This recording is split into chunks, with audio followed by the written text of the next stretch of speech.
Hello and welcome back to the Fruit of Grisaia Amane's route. In the last episode, Yuji and Amane discussed the possibility that Yuji's sister Kazuki might still be alive, as she was unlikely to die as easily as it would seem. Amane then decided that to muster up the courage to go back to the valley where she was stuck for nearly 2 weeks, to try and look for clues and Kazuki's hidden stash. Let's continue. We arrived at the parking lot beside the mountain a little after 10, slightly behind schedule. Since we didn't know where the trail up the mountain began, we stopped into a diner and asked around. But apparently the Qa'Rajh had become somewhat popular among local kids as a haunted spot. So the answer we received was, "What, you too?" and a judgmental glare. After we explained that I'm a bereaved family member, they finally pointed us toward the unmarked entrance. The utterly deserted path up the mountain had a gentler incline than I expected. The locals rarely set foot in here, and the trickle of visitors had slowed down over the years, so the trail is neglected and overgrown. By now it's been halfway reclaimed by the primeval forest. Not too far beyond this tangled jungle, we glimpsed a private golf club with neatly manicured grounds, but on this hike our scenery consists of bristly waist-high grasses swaying in the breeze, trees sticking out of the harsh soil at odd angles, and the slanting rocky path ahead. That surprisingly gentle incline didn't last long either. 10 minutes into the forest, the slope quickly grew intense. Thanks to the vigorous exercise and high humidity, my back's quickly soaked in unpleasant sweat. Noticing that Amane has begun to lag behind, I come to a halt and return to face her. "You alright, Amane?" I'm fine. It's a lot easier to walk than it was back then. The path's fairly wide, probably cut through the forest with the installation of the memorial stone in mind. But even so, now and again we run into steep stretches of rock that we're forced to scramble up on hands and knees. Since we're not pushing through thick grasses as we go, it must be significantly better than it was for Amane back then, but it's decidedly not an easy stroll. If this road had been around back then... No use saying that now, of course. Deciding to interpret Amane's words as monologue, I turned without comment and once again pushed forward on the rough mountain path. The further we advance, the twistier the road grows, the more frequent and severe its ups and downs. Just as an experiment, I take out my M2 compass and open the lid. At a glance, the magnetic needle seems to be pointing north. Maybe dry compasses are harder to influence, but having finished sighting, I lower the compass to chest level and the needle immediately begins to shake. And when I place the compass on the ground itself as a test, the needle swings dramatically and fixes itself in a completely impossible direction. I take out my phone and flip on the GPS as if to say, well, how about this? But while the latitude and longitude display accurately, the mapping gets me nothing but a no signal message. I see. This is rough. I'm standing on a well-defined trail right now, so I don't feel any anxiety, but a quick visual survey of the surrounding area reveals nothing else that would serve as a landmark. Without this path, glancing over your shoulder for a moment would probably be enough to completely throw you off your orientation. Where a powerful blizzard may create a temporary whiteout, a jungle this dense produces a permanent greenout. We spent maybe 3 hours now hiking up the mountain. It's been 30 minutes since our third short breather. I'm just about to suggest taking a second larger break when I notice Amane has grown extremely quiet. The look in her eyes suggests that we've reached the familiar scenery. It's probably over here. Letting Amane take point, I follow a little ways behind. Before long, we arrive in a gaping, rocky ravine surrounded on all sides by overhanging trees. This area hasn't changed much since then. The rusted, ruined bus is still lying where it fell 6 years ago. Most likely, it was simply impossible to remove it from this place. I see. If we went in that direction, we could have made it to the road in just 3 hours or so, huh? If you had a trail leading right to it. Even when aiming directly for a clear landmark, it's often impossible to keep yourself traveling in a straight line through a dense forest. You take so many detours to avoid obstacles that your direction will eventually be thrown off. In my company, new employees receive compass-based navigation instruction as part of their final training. After mastering basic compass operation, the final part of this little course involves throwing the newbies into a dense forest with only a rough handwritten map and absurdly demanding they find their way to a specific point. Giving a halfway adequate path, it wouldn't even be a challenging hike, but a primeval forest without even animal trails is no joke. In the end, the majority lose their way and give up. And these are adults who've just spent a number of days learning how to orient themselves under different difficult conditions. In some cases, they'll spend a good 4 hours or so hiking through the woods with the crude map in one hand, only to find themselves back where they started. The instructor sneering, "What's wrong? Forget something?" "If anything, you did a hell of a job finding your way out of this place at all." Well, I think it has as much to do with luck as anything else, really. I was never really confident about the direction I was heading. But still, I believed that I'd survive as long as I did, just because Kazuki told me so. As she spoke, Amane's downcast eyes fixed on a dignified, striking granite cenotaph standing before us. It seems to have been a while since the last visitor. The flowers placed before the monument are thoroughly withered, and the offerings of drinks and cakes have clearly been battered by the elements. After cleaning them away, Amane silently places a bouquet and snacks she brought from Mishima Cape in the table set up for offerings. Then set up and lights her incense sticks. "Everyone, I really took my time coming to see you. I'm sorry." Crouching down in front of the stone, Amane shuts her eyes and brings her hands together. "To be honest, I'm still scared of you guys. But I can't just run away forever, so I'm going to stop now. I don't know what happened to you all after I ran away, but I'm sure it couldn't have been a pleasant death. You all died, but I crawled away and survived. I won't ask you to forgive me for that. Just thinking about it is shameless of me. I know that much. And that's why I won't apologize anymore. Instead, from now on, I'll offer you my thanks. Thank you, everyone." Amane is praying with an earnest, intent look on her face, but I can't think of anything to say to the monument. It's just a stone, in the end. I know Kazuki's not in there, but it's not that I'm stubbornly clinging to that cold realism. I simply can't find the words to speak to my sister. I've never been able to handle this sort of thing very well. Years ago, when my American classmate Daniel Vaughan died on the job, and I rushed over to his funeral, it was the same. Staring at Danny's coffin wrapped up in the stars and stripes, I found myself at a loss. "Hey Danny, you're kidding, right? The first Marine's Iron Man couldn't possibly have died, right? You're just going to pop out of that thing and yell, 'Hey shorty, something wrong?' With that shit-eating grin on your face, right? Stop with the crappy jokes, Danny." Those were the only words that popped into my head. No words can reach the dead. If you want to talk about something, talk about the reason they're gone. No matter how we feel about the matter, people die all too easily within the circumstances demanded. Seeking the reason for the death of Kazuki and the others, I once asked JB for copies of the investigation reports. Years ago now. Unexpectedly, the documents indicated most had died of acute digestive diseases, specifically orally transmitted infections, mainly colitis and hepatitis. The investigators conjectured the group had died in a rapid succession, perhaps 2-4 days after symptoms first emerged. The source of the infection was almost certainly the bushmeat they'd added to their diet. Was the origin of the illness the dog they'd eaten after its death from sickness, or perhaps...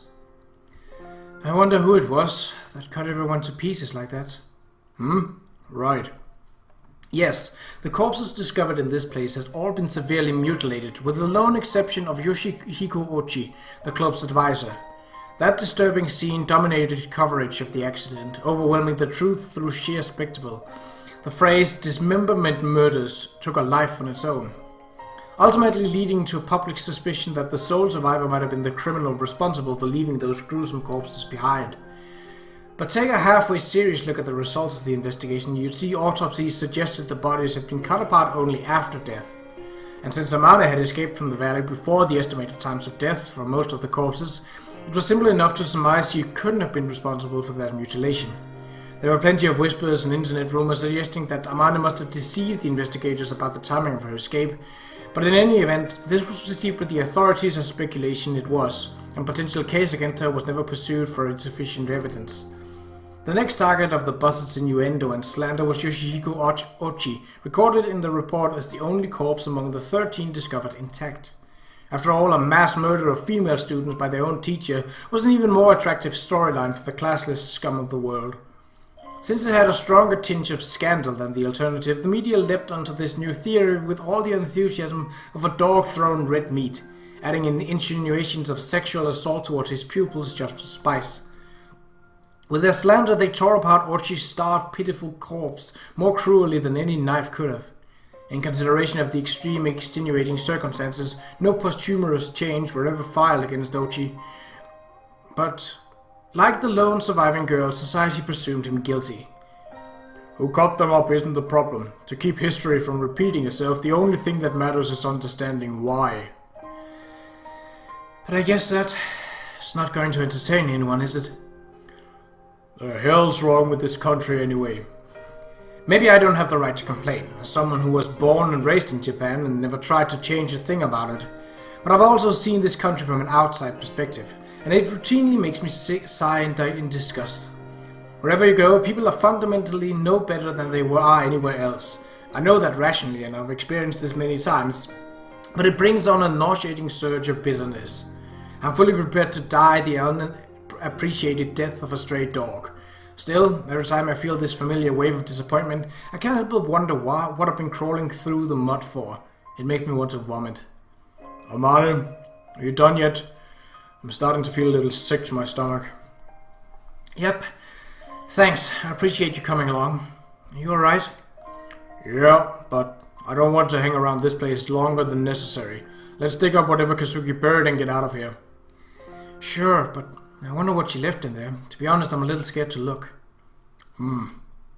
Reasonable enough. There's no telling what's going to come out of that hole.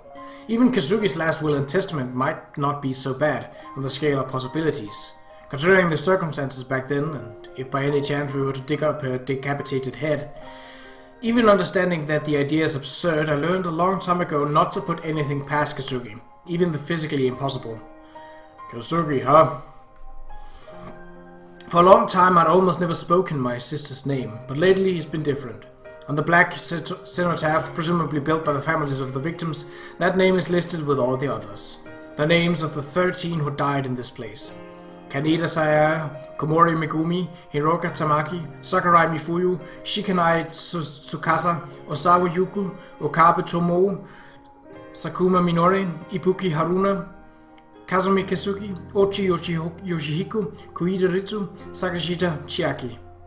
As I run my eyes across the list engraved into the smooth stone, something catches my attention. Sakashita Chiaki? That name. Hold on. Whoops, that's right. My apologies. My name is Sakashita. I'm a big fan of Amane's. Could it be a coincidence? No, that's... Yuji? What's wrong? Are you feeling sick? Quiet! What is this? There's something unpleasant in the air. It's too quiet. Not even a bird singing. As the trees rustle in the wind, I finally pick up the scent of a familiar, menacing presence. My breath catches in my throat. In an open, rocky clearing with little in way of shelter, I've caught the murderous scent of an enemy. Amane, get down! Huh? Kya! Reacting instantly, I leap to push Amane aside, shielding her with my body. Before we hit the ground, there's a violent thrust against my right shoulder from behind. Ugh! In the next split second, the shattering sound of a gunshot rings off the cliff and soaks into the trees above, rattling my eardrums. The next thing I hear is a dull thump.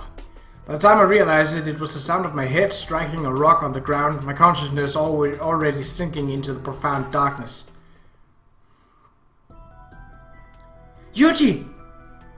Ha ha ha! What a surprise! To think he'd notice. The man has the intuition of a wild animal. What do you think you're... Yes, hello there, Amane-san. I believe this would be a first meeting. Allow me to introduce myself. I'm Sakashita Keiji, Chiaki's father. I'm very glad to find you in such excellent health, Amane-san. Yes, indeed. Captain Sakashita's? Yes, that's right. I'm the father of the girl you left to die. No, the girl you killed. Ah, poor Chiaki. Why did it have to come to this? If that was fate, it was far, far too cruel. It's enough to make you curse God. But, you know, how can I put this exactly? God or what have you, when you get down to it, that's basically an abstract concept born from human weakness, right? Hardly satisfying cursing something that doesn't really exist. And so, well, the way I see it, a man needs something a little more concrete and real. A target you can touch with your own hands. You know what I mean? Yuji! Don't move, you little idiot! I'm in the middle of a damn story, alright? Pay attention, okay? Kids these days never think about anything but themselves. Hopeless trash, the lot of them, alright? Well. For crying out loud, unbelievable. Every last one of them. God damn it, now I need to reload. Don't move, you got that? Shit. Yuji? Yeah, I'm alright. Although I reflexively offered reassurance, the fact of the matter is, nothing about this situation is remotely alright. All well and good that I sensed the sharp murderous area in time to pull Amane down, but I didn't manage to completely escape the widely scattered buckshot pellets. It felt as though an enormous stone had smashed into my right shoulder. The blood flowing from my wound quickly grows cold against my back, gluing my shirt to my body. But considering the amount of blood, the flow doesn't seem that intense. I've probably got a number of small pellets lodged in my shoulder. The wound's not going to prove fatal in the short term, but when I try to pull myself up off the ground, my back screams with pain. I tried to find a less painful way to move, twisting my body like a caterpillar, but it's wasted effort. That first huge step of pain all but paralyzed my body. Keeping still is about the only way I'm able to maintain my composure. Alright, let's discuss my daughter. Having finished reloading shells into his break-action vertical double-barreled shotgun, Sakashita mumbles these words to himself in an oddly calm tone of voice, staring up into space. Observing his suddenly placid behavior, my throbbing heartbeat slowly begins to settle down. At the very least, it seems he doesn't intend to kill us immediately. Sending Amane a small sign to wait for now, with a flick of my eyes, I quietly settled back to watch and wait. Chiaki was my only child, born to me at 30. A daughter I produced at great pains with a wife I didn't love. A woman I'd married at my parents' recommendation at 26. To be perfectly honest, I didn't even want a child, but you see, my aged parents were quite fervent on the matter, and my family's circumstances meant I couldn't really flatly refuse. My father made himself a very wealthy man playing the real estate game in the chaos of the post-war years, and I absolutely didn't want to inherit the business he'd built through taking advantage of others' misfortune. I frequently rebelled against him and often got a good beating for my insolence. Oops, getting a bit off track, aren't we? We're talking about my daughter after all. Well, anyway, in order to get the vile old man off my back, I accepted the wife he offered me at the age of 26. She was the daughter of a regional bank's president. A stuck-up piece of trash who cared about appearances and nothing else, always looking at me as though I were her manservant instead of her husband. But somehow or other, I managed to succeed in getting her with a child. And so Chiaki was born. I was the one who named her. Not that there's any profound meaning there. She was born in October, so I lazily threw together the characters for 1,000 autumns. Well, that's right, really. But, what do you know, life works in mysterious ways. When my daughter was actually born, she was so unbelievably adorable that my heart just melted. Lovely. The hell's that got to do with us? The words almost emerged from my mouth, but I bite my tongue. Right now, we're powerless. Our eyes fixed on the hunting shotgun in Sakashita's hands, Amane and I can do nothing but listen to his words.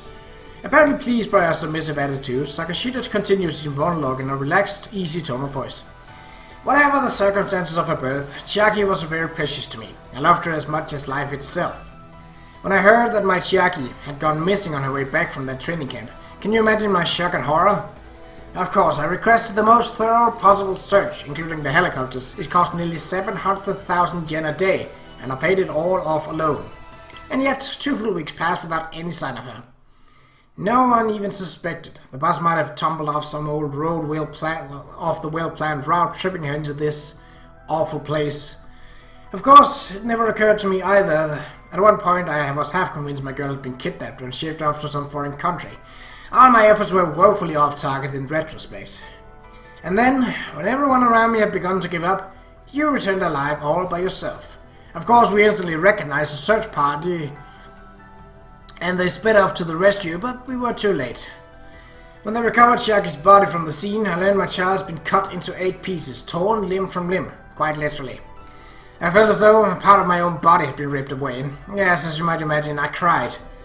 In the hospital where they brought the remains, I clung to what was left of Chiaki through the white sheet they wrapped her in, and I wept and screamed like a child. Such a cruel misfortune. I would have taken her place if I could. For a time I did my best to content myself with the miserable fantasy. But, you see, after losing my daughter, it seems all my luck deserted me. Everything crumbled down around me. My company slid into crisis and my family fared no better. My wife divorced me, my aging father passed away, followed by my mother within half a year. Perhaps Qa'Rajh came to pick up her grandma and grandpa. You might not have guessed it, but she had a rather spoiled side to her, you know? She loved her grandmother and grandfather very much indeed. For 4 years after, even as I waited for Qa'Rajh to come for me as well, I tried my very best to live on, but there was no use. Everything I touched fell to ashes. Work was a disaster, my debts mounted and mounted to no avail. Before I knew it, most of my executives resigned at once. And so I had no choice but to fold the company that I built. I lost my daughter, my parents, my wife, and my employees abandoned me. My company crumbled. The only thing I had left was my debt. Well then, what can I do with myself now? My mind was pure blank white. I couldn't see any path forward. But just then, a certain source of mine, I suppose you could say a former classmate of my daughter's, contacted me. That girl told me she'd seen Amane enjoying herself at a festival near a train station in Mishima Cape. Ah, right, I had offered a reward for information on that young lady's whereabouts. The way she suddenly disappeared as if to flee from us rather bothered me at the time. It was only a vague memory by then, but just on the verge of forgetting, I was suddenly reminded of your name, and in that coincidence I felt, yes, something like destiny. And so, you see, all of a sudden it all flooded into that blank mind of mine. What I should do next, what I had left to do in this world. I could see it all so clearly. That's the reason you attacked us? Yes, that it is. I suppose you could call it revenge, or perhaps retribution. Yes, indeed, Retribution? Are you serious? Confirming that my pulse had largely settled down while hearing out Sakashiki's idiotic life story, I dig my hands into the gravelly ground and pull myself to my knees. Yuji! It's fine. Get back. Huh?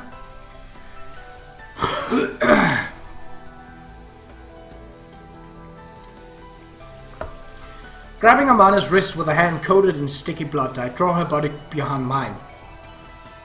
Stop trying to numb the pain of your failure by pushing the blame onto a scapegoat. All you're really looking for is an excuse to end your miserable life. If you want to die, do it alone. Don't take people who still have a future down with you. Now this is a surprise. You got quite a mouth on you, and you're afraid of guns? You, Kasami Yuji-san, just what are you? You seem oddly accustomed to having a muzzle pointed in your direction. This attitude doesn't seem to be just a bluster of a clueless youth. So calm, one might think you stood in front of a gun many times before. Very odd. Having taken a shot, you do understand this is no toy, yes? As if to demonstrate, he thrust forward the muzzle of his gun, the twin barrels coated with black paint to prevent the bare metal from flashing, a warning to unsuspecting prey, glittered dully in the afternoon sun. None of that matters. Sakashita-san, respectfully, sir, you're full of shit. You want to find a new purpose in life? Fine, good for you. I don't give a damn. But retribution? Who the hell do you think you are? You're just taking out your misery on others, who died and made you judge, jury, and executioner. Does a shotgun and a hard luck story make you into some kind of holy warrior? Because from where I stand, you look more like a condescending, arrogant lunatic. If you had a real reason to deliver retribution, and if you were qualified to play that role, maybe I'd accept your judgment. But I'm not going to play along with the temper tantrum of some idiotic child who will only hold himself together by forcing his misery onto others. Don't make me fucking laugh. This is quite something. You actually got something of a silver tongue, don't you? Such desperately passionate little speech. Were you trying to anger me? Get me to turn my gun toward you rather than Amane-san? Perhaps you thought to enrage me into unloading both barrels on you, enabling Amane-san to escape as I reload? This is really something. Such courage. You're quite the little hero. So cool. Alright, I'll permit you to have a crush on me. Well then, if you're that attached to the idea, perhaps I should really kill you right here and now. Feel free to try. As a rule of thumb, people who bother to spout off threats like "do you want to die" aren't about to follow through on them. When someone wants you dead, they'll kill you, not waste their time giving you a sermon. What this man really wants is to see us cowering on the ground, begging for our lives, ideally with snot running down our faces. Amane? Oh, what's the matter, Amane-san? I'm the one who left your daughter to die. I'm the one you want to kill, right? You just has nothing to do with this. No, he lost his sister here. If anything, he's a victim just like you. I see. And? You're asking me to spare Kasami-san's life even if it means surrendering your own? Yes, I am. Well, a very noble request, but let's see, whatever shall we do? If you want an excuse to die, fine, I'll die with you here and now. Amane! Stop, stay out of this, Yuji. This is between me and him. Ha ha! Is he that precious to you, this Kasami-san of yours? As Sakashida's face twists into the habitually mocking expression of a man rotten to his core, Amane realizes her mistake. This man had no intention of letting me go from the start. He'd intended all along to kill me before her eyes, to force her to suffer the agony of losing someone precious to her, only then take her life. No, it's entirely possible that I was the only target from the beginning. He may want nothing more than to force Amane into the depth of despair, to leave her stranded in her agony, crawling pitifully through a living hell. You see, I've been waiting for a very long time now for a chance like this. Nobody understands my pain. So in the end, this is all I have left. You know, you're one hell of a nuisance, old man. I imagine so. That's the point of this little exercise after all. Please savor my arbitrary cruelty at greater length. That's the one and only thing that can bring me comfort now, you see. Disgusting. Very nice, yes, despise me. Curse me from the bottom of your hearts, all that. And most of all, suffer terribly. Alright, you can run away now. What? Are you deaf? I'm telling you to run. Scamper away, struggle pathetically. I want to see you cling desperately to your miserable lives. Ready, set, go! Ah!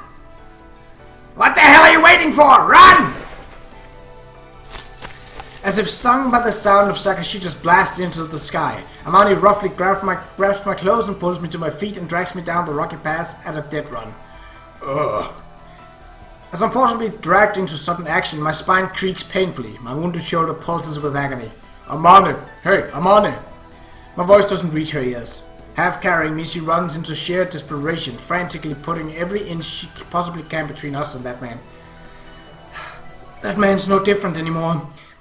Not human. He's a ghoul. Amane's tearful, choked voice trembles with terror. Simply fleeing from the mocking laughter behind us is the most we can do. More times than I can count, we lose our footing on the uneven ground, half crawling over sharp rocks and thick vegetation. We run desperately, directionlessly, thinking only of gaining distance from our pursuer. Whenever we come to a momentary halt, a blast of gunfire gouges the ground only a little behind us. Frantic to keep our legs moving, we eventually lose all sense of where we're going. But as we splash across the small stream, Amane and the other seduced water source, a menacing shadow abruptly vanishes. Did we get away? He doesn't seem to be chasing us. No, he's here, hiding himself and watching us closely. You can tell? Only by intuition, but I don't think he'd give up so easily, neither. And I guess Sakashida must be a recreational hunter. The first time we met, he approached me with perfect stealth, then vanished like a ghost into the station crowd after our conversation had concluded. Most likely he's got extensive experience hunting large wild game like deer or bears. Such animal can notice the presence of a typical human being from a good 200 meters away. Hunting such creatures requires the ability to blend perfectly into your surroundings, a skill equally applicable to stalking other humans. This man's a serious goddamn nuisance. Ugh. Yuji, how are your injuries? There's definitely something lodged in my right shoulder. The pain isn't unendurable, but I need to get this beating stopped or things are going to get ugly. That's it. In our desperate flight, we left our backpacks and pouches behind at the memorial. We don't even have the most basic of medical supplies at hand. What should we do? Binding the wound isn't going to be easy since it's your shoulder and back. That is a problem, but at this rate, the bastard's just going to slowly torture us to death either way. We have to fight back somehow. We have absolutely nothing in the way of weapons on hand, and having been shot, my ability to fight is dubious at best. In that case, Amane, let's split up here and escape separately. Huh? But... He wants to kill me in front of you. If we try to run away together, that's how this will end. Also, it might be unfair of me to put it this way, but I can operate easier alone. I want you to focus on escaping. No, again with this. You too, Yuji. That's no different from what happened to Katsuki. I absolutely won't do it. I have already decided I'm not going to run away anymore. Of course, I'm not planning to just run. I'll play the decoy, lure him out by pretending to flee, then turn the tables and crush him. In a fight where you have the added responsibility of protecting someone, this is the better strategy. Please try to understand. This is an order. Answer me, Amane. No. Amane! No! If you're going to die, I'm dying with you. Nobody said anything about dying. Kazuki said the same thing. She said she wouldn't die. She promised we'd meet again, and she went and died anyway. I won't fall for it twice. Amane. I don't want to. I don't want to survive all alone, ever again. So this time, I'll protect you, Yuji. Even at the cost of my life. Of course, it doesn't seem much, but I'm sure my life is a dirty, worthless thing, but I'm not going to run anymore. My punishment for running away back then, my disgrace here and now, I'll wipe the slates clean. I've had more than enough of staggering through this screwed up world, hanging my head in shame. You're the one that got me back on my feet, Yuji. You have to understand. Look, I know an apology isn't enough to atone for anything, but I'm sorry, Kazuki. Even if I'm separated from Yuji here and now, I'll be reborn as many times as it takes. I'll search him out and become his big sister again. So please forgive me just this once. I'm sorry, Kazuki. Don't apologize, damn it, this isn't over yet. Nobody said you could give up. Also, don't hold conversations with dead people. This is exactly why you're always dragging the past around like a ball and chain. Fools only look behind, crybabies. Fools only look ahead, crybabies only look behind. Envious children only look up, and scornful asses only look down on others. But they've all got tunnel vision. You're no different from that old idiot Sakashida. But nothing, woman. That said, what do I do? So here it is, the last choice in Amane's story. Now what you might think is the good ending is to follow Yuji's instructions, given that when she followed Kazuki's instructions, things went well. At least for Amane. But what you actually want to do is that you want to run away with Amane to get the good ending. That's right, I can't leave her alone right now. Alright, we'll run away together. Yeah, thank you, Yuji. Looking into Amane's face, I find myself growing straightly contemplative. It hasn't been long at all since we met, but somehow I feel like we've been together for many years already. In that short time, I've gained many priceless things from her. For that very reason, the thought that I might fail to save her from this predicament is immensely frustrating. I bite my lower lip, a sudden physical rush of anger spreading hotly through my body. Hey, Yuji, you're still bleeding. We got to do something about those wounds first. I glanced down, following Amane's gaze. Probably because I got myself pointlessly worked up, fresh blood's begun to flow from my wounded shoulder right down my arm, dripping from my fingertips to stain the rocks below dusky red. The gunshot wound's problematic enough, but the blow to my head as I hit the ground must have been more severe than I initially realized. Without a determined effort to stay alert, the world before my eyes quickly seems to grow dim. Something salty and liquid begins to flow into my eyes. At first, I assume it's the pain causing me to sweat heavily, but when I wipe away with my hand, I discover my forehead has begun to bleed as well. Break time's over. Get running, huh? The man's got no patience. Alright then, listen up, Amane. We're up shit creek without a proverbial paddle. To be frank, there's a good chance we're both going to die here. Ready to stare down the Grim Reaper? Yes. No, you aren't. Thanks for trying, though. Human beings can't acclimatize themselves to the possibility of death as easily as that. The closer death grows, the more the mind flies to sentimentality and reminiscence. Remembering some friend from elementary school, you sniffle like a child. Just looking up into the sky at twilight, tears flow down your face. It takes 3 full days of living with death for the paralysis to set in. Yes, paralysis is the only word for it. Death begins to take on meaning in its own right. It becomes the only thing that does. Sometimes emotions utterly numbed, the survivors stagger into the clutches with a stupid smile on their faces. Might have been the wrong thing to ask of you. Fine, let's try this instead. I'm not a charitable enough guy to roll over and die when someone tries to kill me. I'll fight back with every inch of the way, and if it comes down to it, I want the last word out of my mouth to be, not yet. If you want to call myself my woman, you're going to have to do the same. Since you're so prepared to die, you can do it fighting at my side. Got that? Yeah. For you, I'll fight to the bloody end. Thanks. I know I'm a stubborn pain in the ass, but that's what you signed up for. Yuji, I love you. Stow it. Don't make me blush. I'll bleed out faster. I'd like to smother you with kisses right away, but gotta save it for later, right? Don't ask questions if you know the answer. Alright, let's run. Yeah, I'll follow you anywhere. Ha! As he licked his lips dry from the tension of the hunt, Sakashita Keiji stalked cautiously through the jungle in pursuit of his prey. Some 10 minutes ago, his fleeing targets had split up to run in different directions. After a moment's hesitation, he had decided to quietly chase Kasami Yuji, his initial objective and the more problematic of the two. For some time, the boy had been blundering forward like a wounded beast, not even trying to conceal his flight. A crude sneer spread uncontrollably across Sakashita's face as he followed.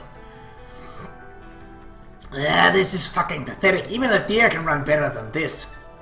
Deer flee at full speed the instant they realize they're being targeted, and they won't stop until there's no longer the slightest sign of their pursuer.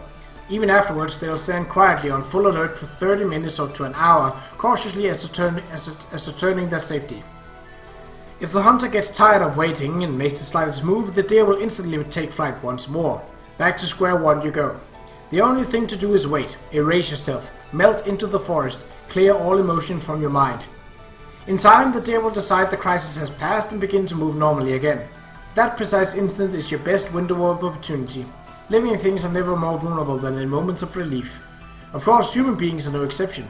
The moment your desperate flight finally brings you towards safety is by far the most dangerous. This Kasami Yuji had piqued Sakashita's interest at first, but his flight had been clumsy and for the last few minutes he'd shown no sign of movement whatsoever. Perhaps his endurance had simply reached its end.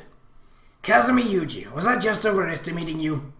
That morning, just after he called out to Kasami Yuji for the first time, Sakashita had momentarily felt his breath catch in his throat. Something about the man had set Sakashita's hair on end. It was a familiar feeling, the kind of tension he'd know when confronted by a large carnivore. Kasami Yuji's eyes were bottomlessly, disturbingly dark. In the set of his youthful and even boyish face, Sakashita thought he'd seen the hint of a powerful, unyielding will, and when those eyes flashed over him, they were very much the eyes of a beast appraising potential prey. Sakashita had seen such eyes before. His instructor at an overseas hunting school had looked at him the same way. That instructor had spent many years in the Marine Corps, participating in numerous combat missions, a true soldier who'd fought many enemies and outlived them all. Until the vision of her right eye failed, it was said that instructor had been the greatest sniper even amongst the Marine elite. Those black glittering eyes had possessed true power, not the hollow threat of some city thug leering glare, the raw menace of a beast indifferent scrutiny. His knees had trembled at the very glare. Kasami Yuji's eyes gleamed with the same light as the genuine article Sakashita had once known. When the shock passed, that fact had brought him something like joy. He finally found the thing he'd been searching for. His goal was revenge for his daughter. He'd been searching for something to stand in his way. An effortless revenge would be meaningless. It would be no worthy tribute, a suitable final achievement, unless he made to labor for it. And this is what I got. Have you just given up? A pity. With a short sigh, Sakashita took another step forward, slowly approaching his immobile target. Of course, this moment was executed with perfect stealth. He couldn't afford to be careless yet. There was still a chance this was some sort of trap. Squinting in the dim light that filtered through the canopy above, Sakashita cautiously observed the ground ahead. Scattered drops of Kasami Yuji's blood formed a trail forward into the brush. No obvious traps, but there were no telling what a wounded beast might be capable of. Surely a man with eyes like that wouldn't give up so easily. But in retrospect, there were many things about Kasami Yuji he didn't understand. How could a boy like that, still virtually a child, have acquired such impenetrably dark eyes? Since he was in Mihama Academy, a box made to keep the sick daughters of the wealthy men discreetly out of sight, he must have some unique circumstances. But Sakashita's investigation had yielded little in the way of answers.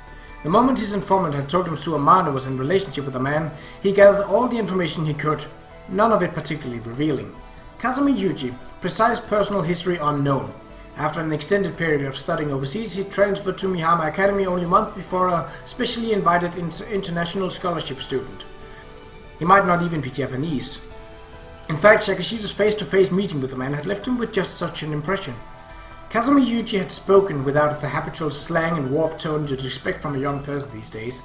His words had been oddly stiff and formal, almost like a foreigner who'd learned Japanese from a textbook. And somehow, the way the boy held himself simply didn't feel typically Japanese. Even his build was unusual. He clearly trained his body intensely, but in a way that utterly removed from the bodybuilder's quest for inflated mass of decorative muscle.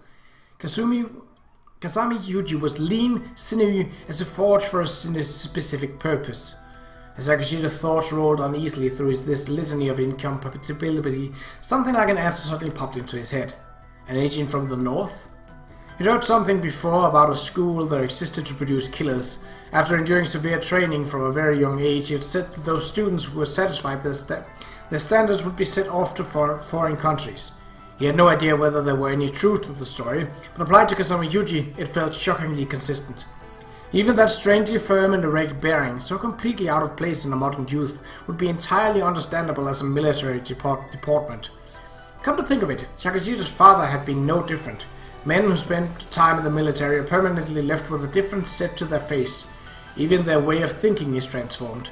No matter what the situation, they are always simultaneously considering the best and worst case scenario. A soldier, or perhaps a civilian in military employ, a contractor. When his thoughts progressed this far, Sakashida drew to a halt.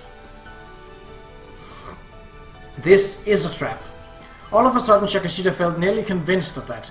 He stared cautiously through the trees at Kasama Yuji's white uniform some 30 meters ahead.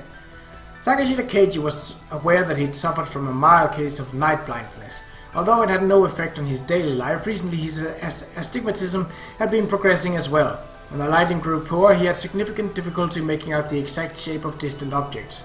In the dim, gloomy forest where the treetops intercepted most of the sun's light, he could clearly make out the white school uniform on Kasama Yuji's back.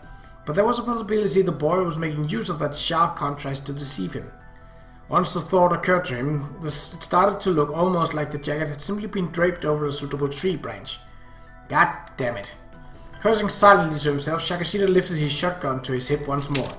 His anxiety and nervous tension rendered his movement somewhat sloppy, and the gun rattled in his hand as he brought it to bear.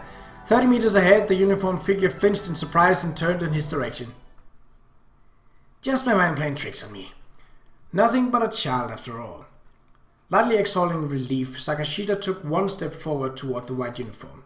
In that instant, "You just let your guard down, didn't you?" His face contorted with agitation and fright, Sakashida spun around toward the voice, swinging his gun up to his chest, but there was no one behind him. "Wrong way!" And once again the voice was behind him. Gah! Sakashida wheeled around a second time, only to find himself facing a large, flat boulder. Realizing the boy had thrown his voice off the wall of stone, he ground his teeth in frustration. "Where the hell are you?" Swinging from side to side, his gun and eyes moving as one, Sakashida searched frantically for the source of the voice. "Like I said, wrong way." "You little shit, get out here!" The instant Sakashida screamed those words, he heard a bush rustle with movement a few meters behind. "There you are!" Rather than Kasama Yuji, his eyes and the muzzle of his gun found something else entirely. A long tree branch curved back like a tightly drawn bow. "What?" Oh! The branch instantly whipped forward into Sakashida's face. A split second after he squeezed his eyelids shut, the rough wooden bow struck him across both eyes. White stars exploding across his field of vision. Sakashida staggered backward, utterly blind. "Oh shit!" By the time the thought ran through his mind, it was already too late. His arm was jerked behind him. An unseen hand twisted the lever of his gun sharply upward, and the brake action spells swung open. "I told you that was the wrong way, you know."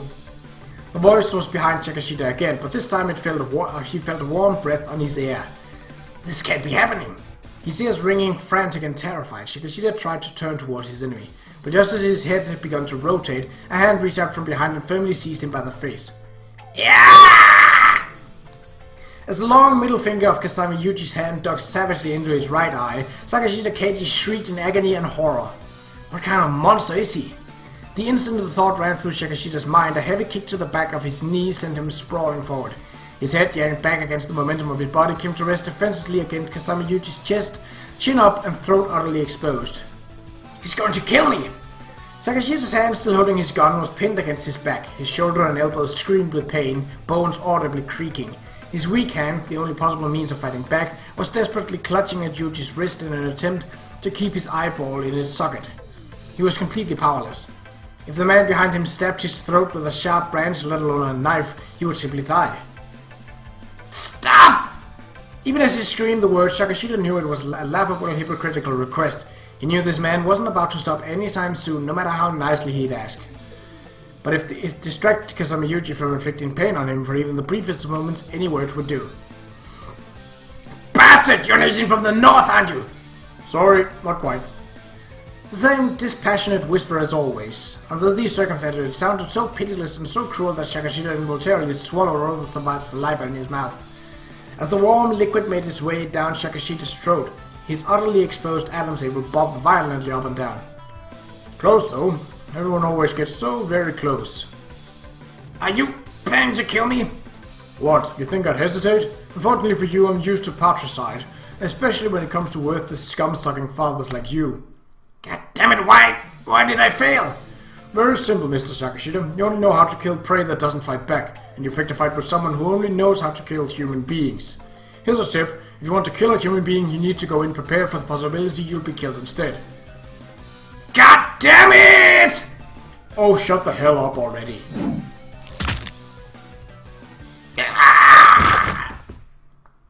Oh. Sakashita collapses to the ground and let out a brief sigh, and then crouched down and stripped him of his hunting shotgun and equipment. Using a nylon rope and packing tape I find in his backpack, I quickly restrain him. Is it over? Yep, somehow or other. Amane attentively draws near, taking in the scene. Accepting my school uniform from her outstretched hand, I gingerly slip it back on. Staring down at Sakashita's limp, tightly bound body, Amane furrows her brow anxiously. Did you kill him? Why the hell would I bother tying up a dead man? He's alive. I see. That's good to hear. Is it? You do remember who we're talking about here, right? That doesn't matter. I just don't want anyone else to die. Well, that's understandable. I have no intention of adding another layer to Amane's trauma. That happens to be a main is still breathing. It's all good in retrospect since it's worked out, but to be honest, that was one hell of a tight scrape. You bet it was. I was scared as heck the entire time, and in pain. I was about ready to throw a temper tantrum if it didn't work out. Pouting, Amane holds a hand to the back of her head. We devised a plan on the run, a trap using a tree branch to momentarily rob Sakashita of his vision, and what made it possible was in fact Amane's own hair. With no weapons on hand, we had to devise our own, and as we ran, those long and healthy locks quickly caught my attention. On average, her hairs were a full 120 centimeters long.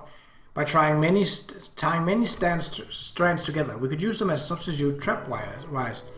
At first, Amane clapped her hands happily, saying something about finally finding a practical application of digital communication, but after having nearly 30 strands of hair yanked out from her scalp, she was half crying from the intense pain. Don't be mad, alright? I'm grateful. You're pretty damn near perfect back there. Squatting down in the darkness in my uniform to lure Sakashita into the open, she manipulated the strand of wire in her hand to provide the crucial distraction with impeccable timing. There might have been 30 meters between them, but she was still at gunpoint. Her composure was nothing sort of remarkable under the circumstances. Well done, Amane. The strategy couldn't have succeeded without you. You're getting an official commendation. Hehehe. Amane smiles as I drop my hand on her head and gently scratch her scalp, her cheeks flushing pink.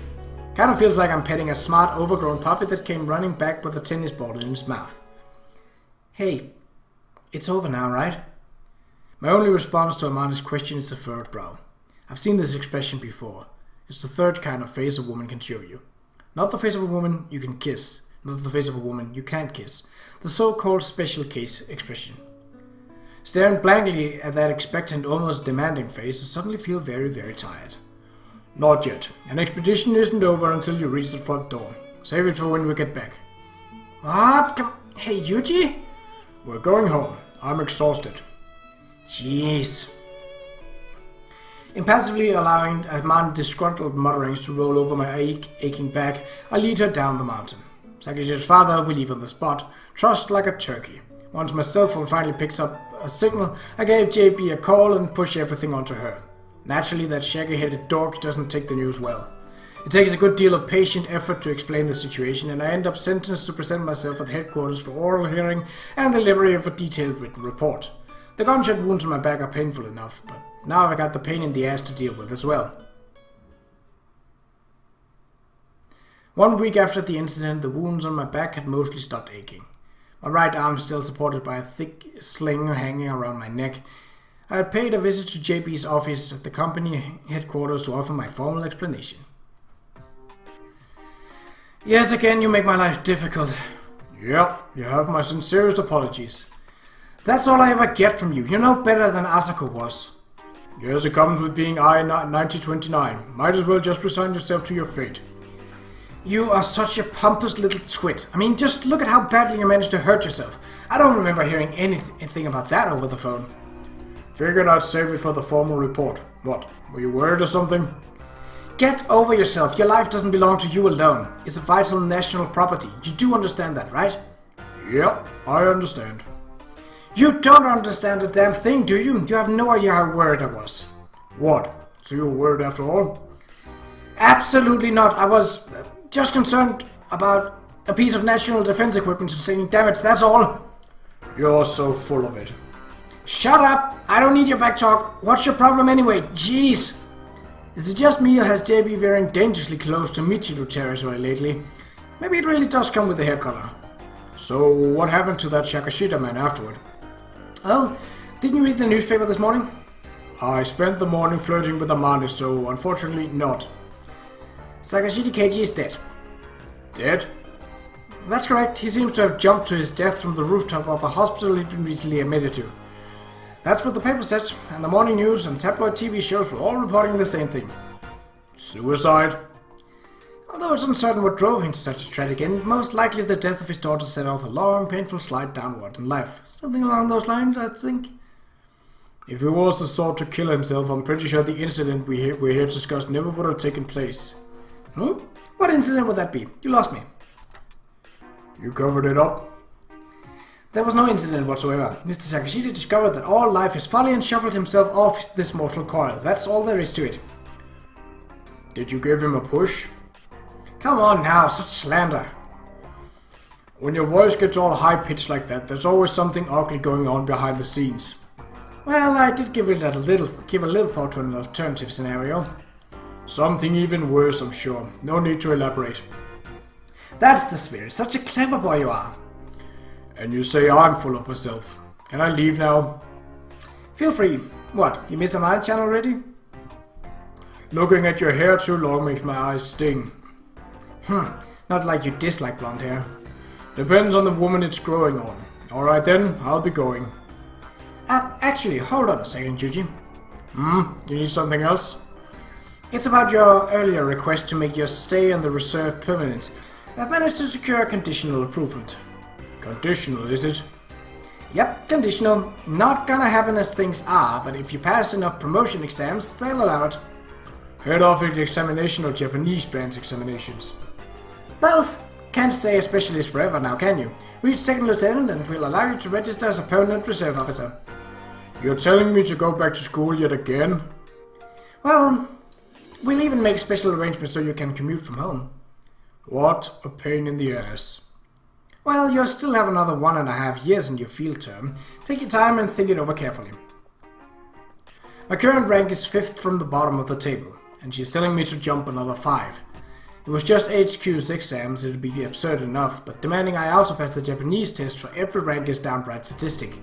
If I keep working the way I am now, it'll take a decade of serious effort to hit that rank. Even if I renew my contract and accept this training course, I can't see it ending in less than 7 years. Talk about a delayed gratification. So that's how it is. Huh? So, wait, what does that mean exactly? You're going to attend technical school? Probably, yeah. Does that mean you're going to transfer? No, I'll be starting the new school in 1.5 years. In other words, after my graduation. So it's not happening right away? That's right. After graduating from here, I'll be going to a new school for about 7 years, I guess. Mind holding off for the marriage until after that? Well, of course you'd mind. Yeah, dumb question. If you tell me to wait, Yuji, I will. No, that won't be necessary. I'll talk it over with the higher-ups. There are restrictions on marriage as well, but once my field term is over, things should ease up slightly. I doubt it'll be a problem. Really? Then after you graduate, you'll marry me? Got that backward, Amane. I'm the one asking you. Please marry me. Yeah, alright, I'm on board. Let's get married. Well, it's going to be a little while yet, but thanks. We'll make this work. You bet. Okay, since I'll be graduating a year before you, I'll find myself a job in the meantime. A job? Why? I mean, you're going to become a student again after you graduate, right? In that case, I'll put food on the table. Well, even as a student, I'll be earning 106,600 yen monthly stipend, with a bonus twice a year. And from what JB tells me, the head office covers a certain percentage of housing costs and other living expenses, including an additional allowance for married couple employees. So I can be a full-time housewife instead? If you want to work, I won't stop you. Shouldn't really be necessary, though. Right, okay, in that case, I'll be able to concentrate on raising the children. Maybe I should start learning how to knit baby socks or something. Think you're jumping the gun a bit on that one. Jumping the gun a bit, still a ways off. Both thoughts prove surprisingly transitioned. Time always passes more quickly than you expect. All too quickly. Half a year had passed and Amane graduated Mihama Academy. That said, she immediately rented an apartment within walking distance of the school, so I didn't exactly have to go out of my way to see her. In fact, she made a routine of coming to the student dorm every morning, making breakfast for me and Makina, and passing us our lunchboxes. In the evening, we did dinner at Amane's apartment. This pattern held for maybe a month or so. Soon enough, Makina grew irritated with the effort of walking between the dorm and Amane's building. After renting the room next door, she presented the school with an applicant demanding special permission to commute under the pretense of ensuring a secure living environment. And somehow she forced Chizuru to sign off on it. Next door neighbors might not sound too bad, but in reality Makina was soon virtually squatting in Amane's room yet again, just as when they'd been in the dorm together. Another year after that, this time it was my turn to graduate, and as planned for some time now, I entered a special technical school specified by headquarters. In addition to the monthly written exams, my new student life involved irregular, sometimes completely unannounced, physical fitness tests, often amounting to something like very rigorous and painful game of musical chairs. At first I was living in Amane's room and commuting, but the daily travel on top of the grueling training proved too much. I rented a room near my new school's campus and returned to Amane on the weekends, a pattern that held for some time. But after about 2 years of this temporary solution, Makina finally chirped, "When are you gonna get married already?" Startled, Amane and I looked into each other's faces. Having reached the mutual conclusion that it was in fact about time we got around to that, we were married soon after, finally fulfilling our promise to each other. And not long ago, 5 years after my graduation from Mihama, after various trials and tribulations, I cleared the last of my required exams well ahead of schedule by virtue of my superb grades. At long last, I entered the permanent reserve, gaining a degree of freedom. For my day job, I chose to become a teacher at my alma mater, Mihama Academy. Hey, need a gym teacher or something?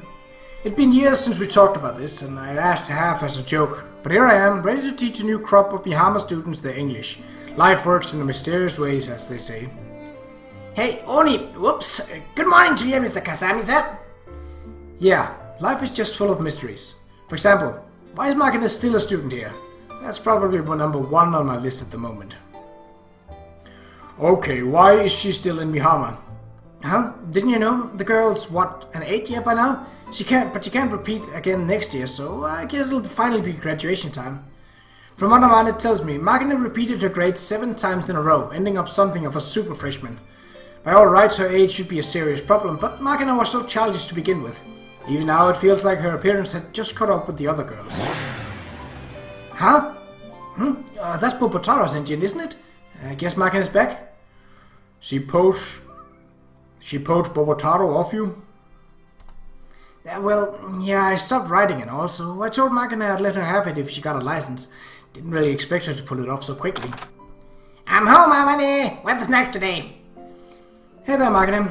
When you've been outside, washing your hands comes first, alright? Snacks can wait. Yosh! There's a reason Amane stopped riding her bike. Specifically because she's given birth to a child.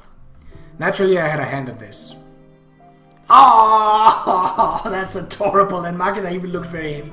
Yeah, hey, hello there, it's me, your real mummy. Hey you, don't go filling her head with nonsense, and more importantly, can you be a little more careful? Don't drop her, alright? Not to worry, I ain't the same klutz I used to be, you know. I seem to remember someone saying the exact same thing just the other day, about 3 seconds before giving my baby a piggyback ride and knocking her head against the ceiling. Who was that again? Oh, was it me? Right, sorry about that, but no biggie. Girls are more popular if they're a little bit stupid, you know? Don't be ridiculous. Women are all about cooking. As long as she can make a decent meal, she won't have any trouble finding a man to bring back the bacon. No worries on the count. I mean, it's Amane's baby. She'll definitely grow into a hell of a chef, right? Look, the girl's only 3 months old, right? None of us know what kind of person she'll become. She'll be a beauty. She's got Amane horny genes inside her, you know. I'd put money on her growing up to be a freaky sex addict. Hey, Oligen, if this girl suddenly brings home a good-for-nothing bum and says, "Meet the man I'm going to marry," what are you gonna do? The hell are you talking about? There's only one thing to do. Rip off my shirt and yell, "Alright, bring it on, punk." Wait, the same as my dad? Right, I beat the living hell out of your dad. Fair and square. A bride is something you win, not something you're given. Thanks to that little rumble, he had to close down the shop for 3 whole months with a bad back, you know. He's the one who ignored your mother's approval and started shouting, "If you want Amane, you have to take her over my dead body." Sometimes words just aren't enough. Huh? So what? If some dog comes along asking to marry this girl, you'll beat the crap out of him? What if it is some Arab oil sheik? Well, I don't care if he comes for a job as long as he can protect my daughter no matter what. If you call yourself a man, then defend your woman with your life. If you can't promise me that, go the hell home. No, if a spineless idiot like that has the nerve to even show up, I'll freaking kill him. For real. Let's not kill anyone, thanks. In the first place, how many guys out there can beat you in a fight? And more importantly, if the girl says she loves him, isn't that good enough? You're already turning into the classic overindulgent mother, you know that? But I guess you do have a point this time. I wouldn't completely ignore my daughter's opinion on the matter. If she asked for my blessing, I'd ask her a question right back. Would you throw away your life for this man? And if after a day passes her opinion still hasn't changed, I guess I might be able to sorrowfully approve of the marriage. Probably. Possibly. Maybe. You don't sound quite convinced there. What's so funny? It's just, I don't know. I'm really happy, that's all. I see. Yes, very happy indeed. After what happened back then, was it wrong of me to be so truly happy? At times, the anxiety would roll over me like a smothering wave. Even then, if he's at my side, if Yuji's by my side, then surely the day will come when my sin is washed away at last. Somehow, I'd come to believe that. Eventually, Makina too graduated from Mihamar Academy and decided to leave our apartment. She had chosen to continue her studies at a German school of art, and most likely wouldn't be coming back to Japan for quite some time.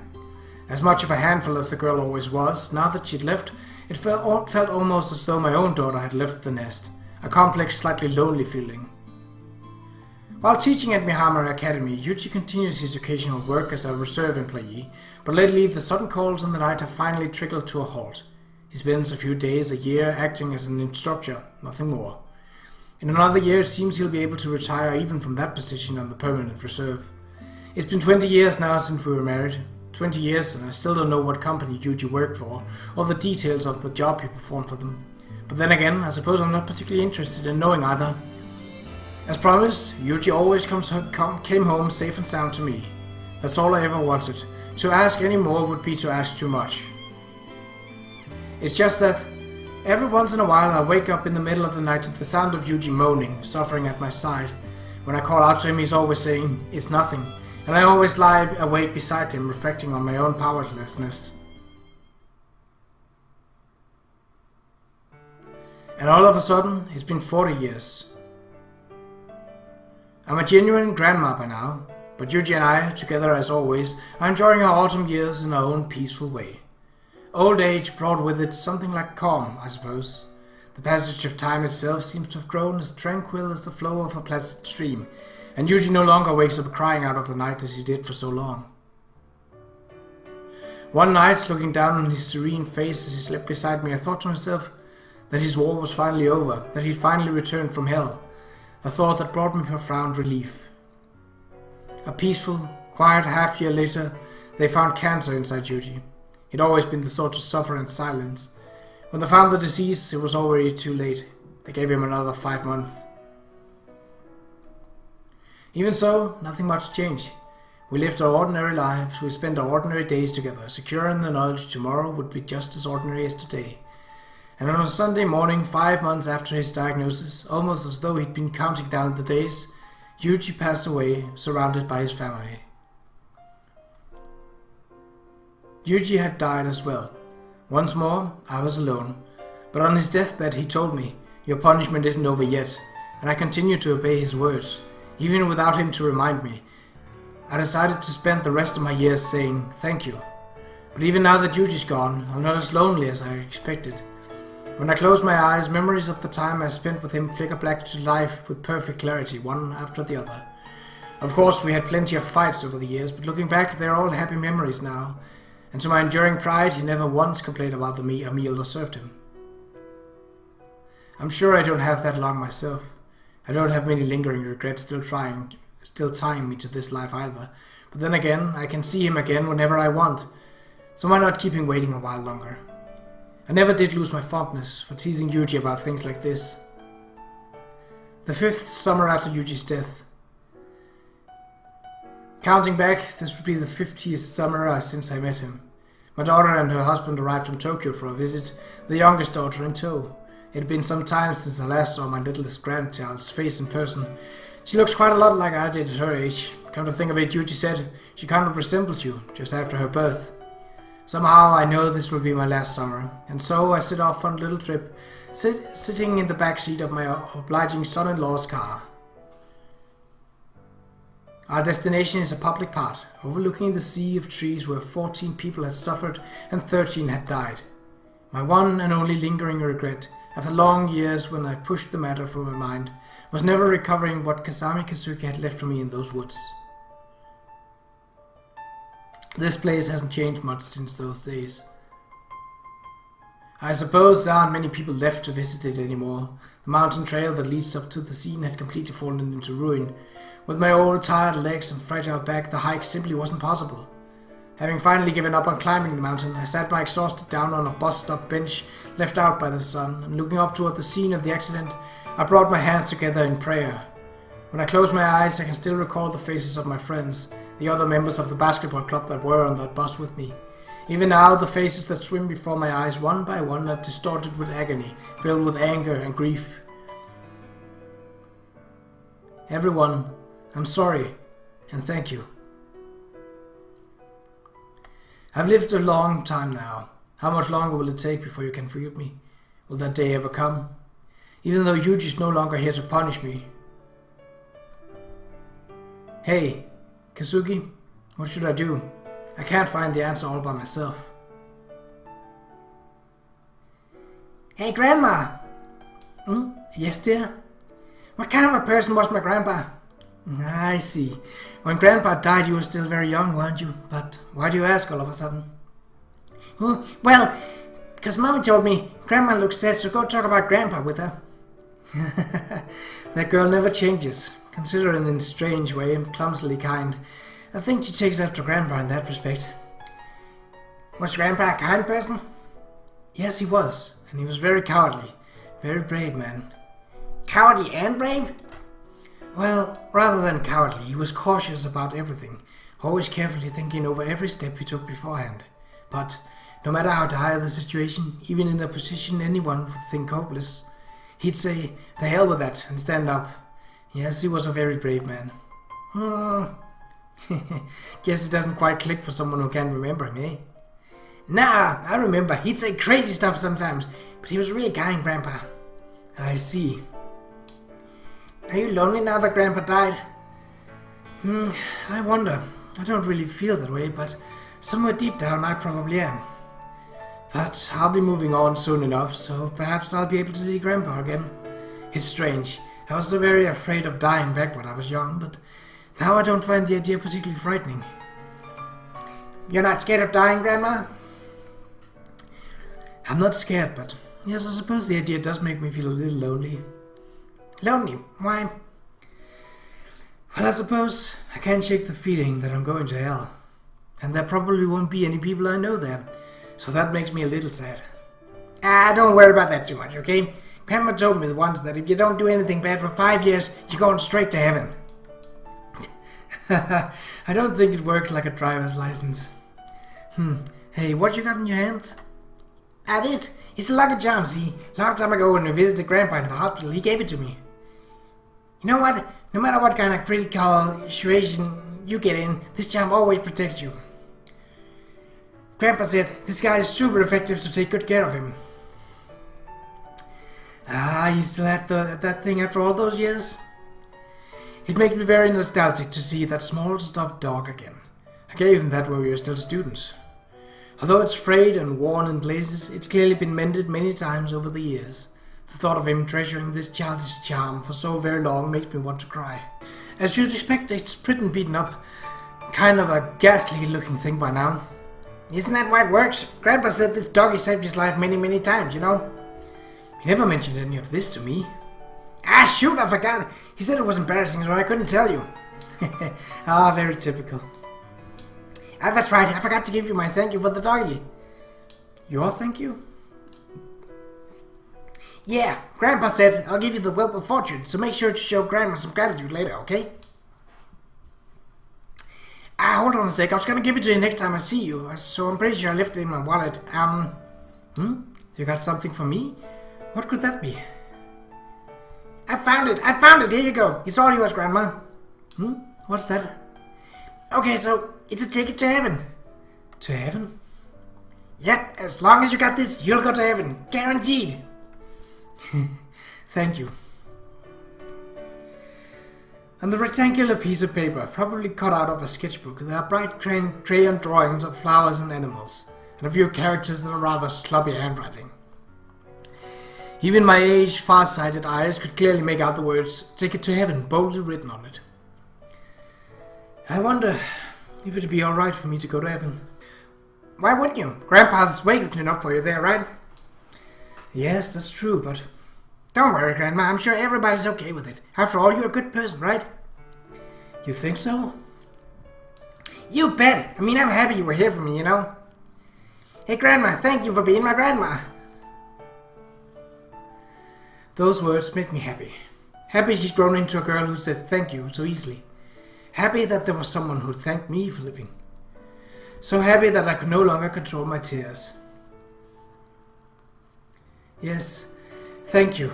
I'm happy too. Thank you. And thank you as well, Yuji. I'm so very glad I was born. I feel as if I've just been saved. Many things happened. I had many worries, many bitter regrets. At times I tormented myself. It wasn't exactly what you could call peaceful. But even so, it wasn't a bad life by any means. Because I spent it with you. In the end, I truly believe that. Thank you, from the bottom of my heart. I'm coming to join you now. When I arrive, will you bully me again? Please, Yuji? Grandma, what's wrong? Are you crying? Ah, geez, you're smiling, huh? Good for you, Grandma.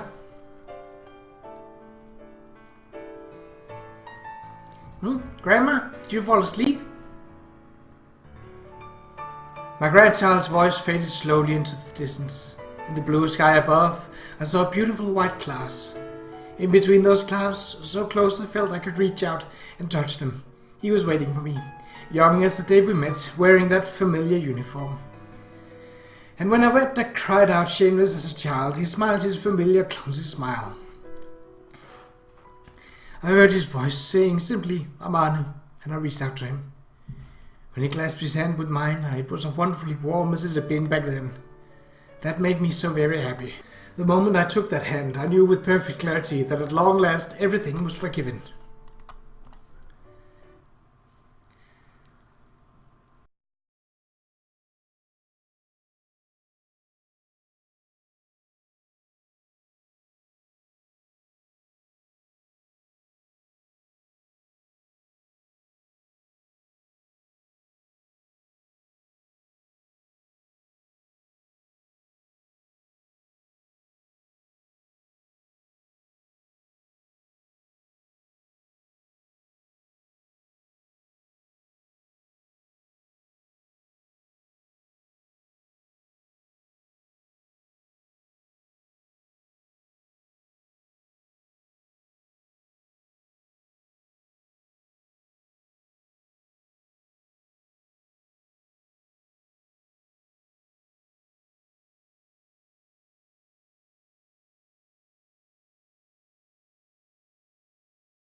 So that was the end of Amane's route. As you can probably tell, I got a bit of a lump in my throat.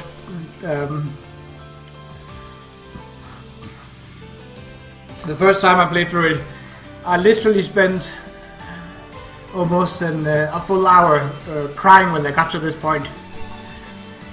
So unlike Machina's route, there wasn't a post-credit scene. And again, unlike Machina's route, there was a very long sort of slide in the years to come, even ending with both Yuji and Amane actually dying, but from old age and cancer respectively. Right, so if you've also been moved by this, feel free to let me know. Whew, that was a bit rough. Well, in the next episode, we shall tackle what happens if we, back at the start, say no to kissing Amane, and thus we'll go to choose one of the other girls. But that's all for next episode, so until then, take care.